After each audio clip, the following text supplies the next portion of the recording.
Hey everybody, welcome back to Kraken Packs. JB here, and we finally have another new hockey product on the market. This time around it is 22-23 Upper Deck Credentials.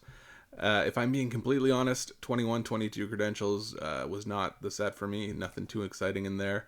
And this one doesn't look a lot different, but it's new and we haven't had anything new in almost 2 months. So that part's exciting. O-Pee-Chee, of course, was supposed to be out by now, but it has been delayed until the end of next week. So still waiting on that one for our next shot at Connor Bedard. In the meantime, we're going to open this.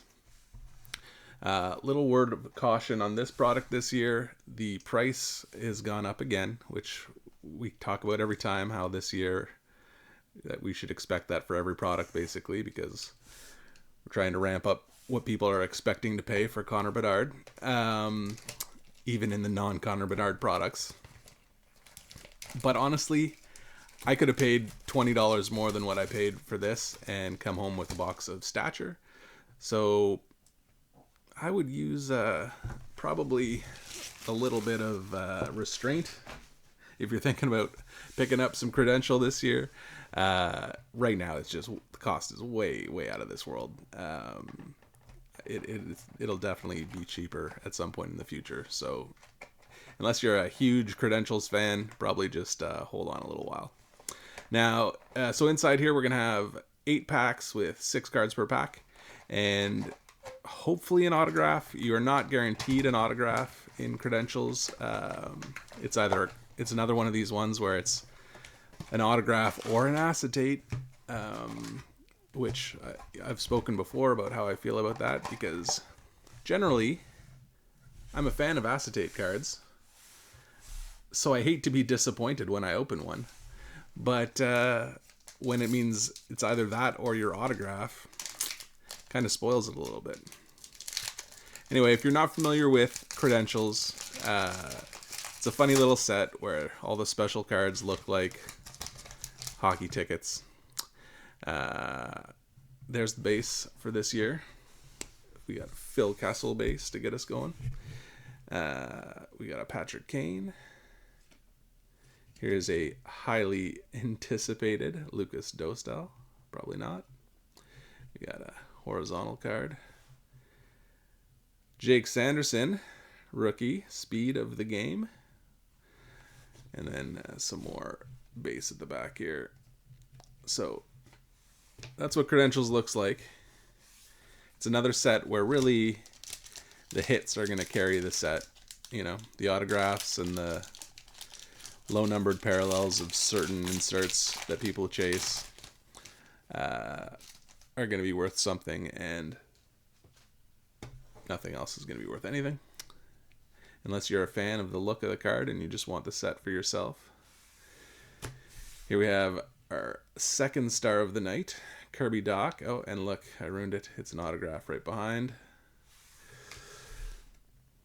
Blast these horizontals. So here's one of those debut tickets. Like I said, looks kind of like a hockey ticket. This is the debut ticket, I think, is for rookies only. No, it's not, but it shows the date that they first played. So here is Nathan Smith. His first game was April 12th, 2022. And then let's look at what we got for our auto. So it's definitely shiny. And it is also a debut ticket for Dylan Guenther. So that's good. That's one of the better ones from this crop for sure. Yellow, I thought maybe it was going to be numbered. It is not. But here's a yellow autographed Dylan Guenther. So that's for sure going to be our hit of the box.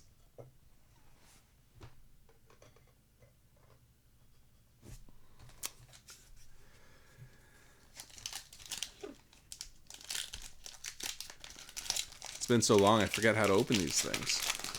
I had some ideas for some other content to record maybe while we were waiting, but nothing worked out. I'm hesitant to go buy retail products to review for you guys because I don't feel like retail is a good investment for anyone. I don't think you should buy retail. And so it's hard for me to go open it up to show you. Although I will say, here's a red debut ticket. So let's see if this one's numbered here. It is not. Oh yeah, it is 299. Oh, the number's up there. So maybe let me go back. Maybe I just didn't see the number on this one. No, it is definitely not numbered. This red Wyatt Johnson is numbered to 299. Ooh, and here's a Fleer Mario Lemieux. That is actually pretty nice. I mean, nice looking card in any case. I don't know. I'm not expecting to bring home the bank with this guy. But that's sharp. I like it quite a bit. Anyway, like I was saying with the retail products, yeah, it's hard to come on here and open them. Feels like I would be kind of giving them my stamp of approval by doing so, and I don't want any of you to think that I think you should go buy retail. Having said that, 23-24 Artifacts is an interesting looking product, retail, because so usually the reason why I think that you should not buy retail. Here's Kevin Fiala's third star of the night. And an Arbor Xhekaj horizontal debut ticket. So the reason I don't think normally you should buy retail is because they take all the premium hits out of retail, right? You can only get those in hobby. And back in the day, even not so far back, even if we go back to like 2015, 2016, when Connor McDavid had his rookie year, you couldn't get any of the really good stuff in retail products, and the price reflected that. It was very cheap relative to what you'd pay for a hobby box. But what's happened over time, because the market kind of went crazy, is people started buying these retail products, and they kept raising the price, and people just kept buying them. And so now it's at a point where, you know, you're paying a lot more than you used to for retail, and you still can't get any of the best cards most of the time in that configuration. So it just doesn't make any sense. There were times, so if you look back to Connor McDavid's rookie year, you know, his Young Gun obviously is a highly sought after card in that year, and it was going to be worth a lot. And we all knew that. And Young Guns are something you can get in retail, right? So even though you couldn't get any of the bigger pulls out of retail, if you looked at it just from the perspective of a Young Gun, it was actually cost effective to buy retail, because you would pay less per Young Gun buying retail than you would buying hobby. So if you were just there to try and pull a Connor McDavid Young Gun, it actually made sense to buy the retail, a blaster. I forget what the Walmart had a good retail format back then. I forget what it was called. In any case, if you jump ahead to now, 23-24, and obviously we don't have Series 2 yet, where Connor Bedard's Young Gun is going to be, but we have Series 1, and so the same thing is happening.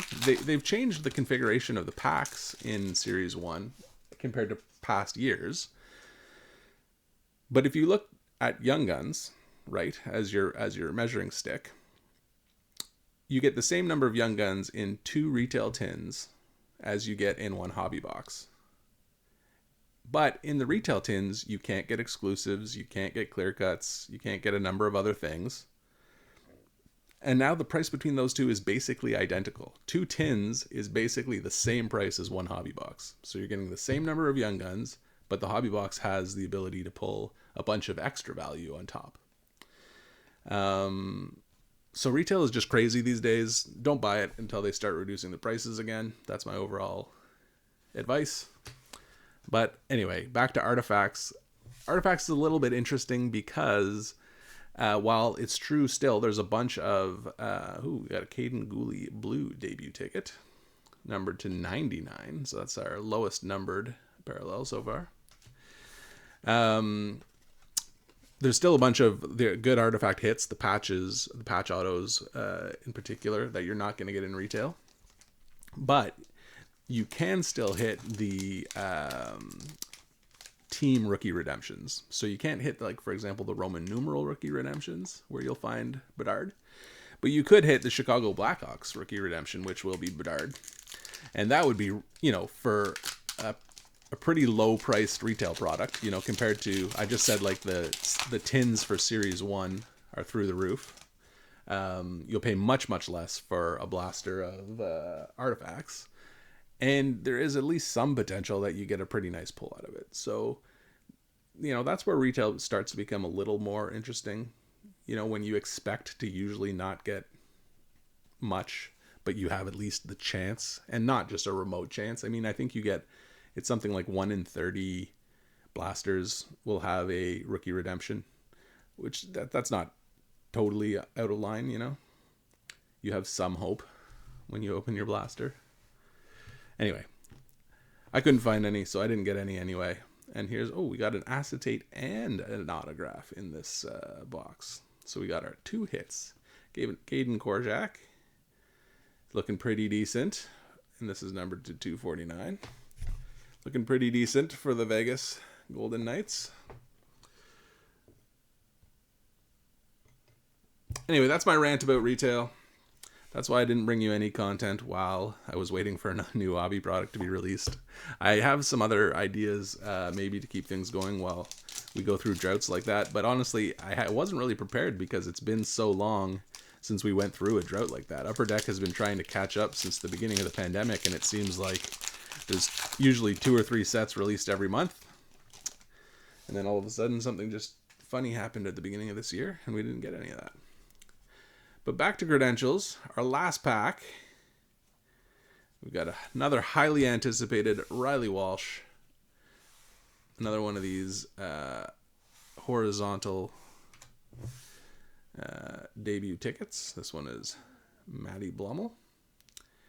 And then another horizontal, speed of the game, Lucas Reichel.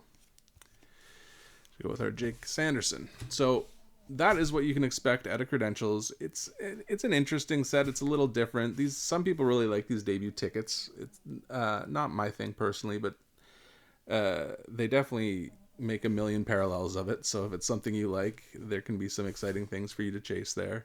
It's nice. It's always nice to get autographs. It's disappointing though when you have a hit that is maybe an autograph, but maybe something much less valuable than an autograph. But they also have some cool looking inserts like that. So if you're someone who just likes different things, this could be the set for you. Don't buy it for at least 6 months, when the price will probably be like half or 60% of what it is now. Especially since, again, like once we've got 2, 3, I guess if you can count MVP, we've got 3 23-24 sets so far. Once we get several more, especially Series 2, which is coming out next month, which will have Bedard's Young Gun. Once that comes out, and then a few more, like we get SBA and OPG Platinum, things like that for 23-24. All these 22-23 products are going to be falling to the basement, and you'll pick them up for super cheap. So that's my advice to you. It's an okay looking set. I think actually overall, if I was to compare them, it looks a little nicer than 21-22 did. But then again, the rookie crop in 22-23 is not as nice as 21-22. So a bit of a catch-22 there. All right, guys, if you enjoyed this video, or if you like seeing hockey card sets reviewed before you decide whether or not to spend money on them yourself, please like this video and subscribe down below. And I will be back next time with OPG, hopefully, as long as it's not delayed again. All right, guys, until next time, thanks for watching.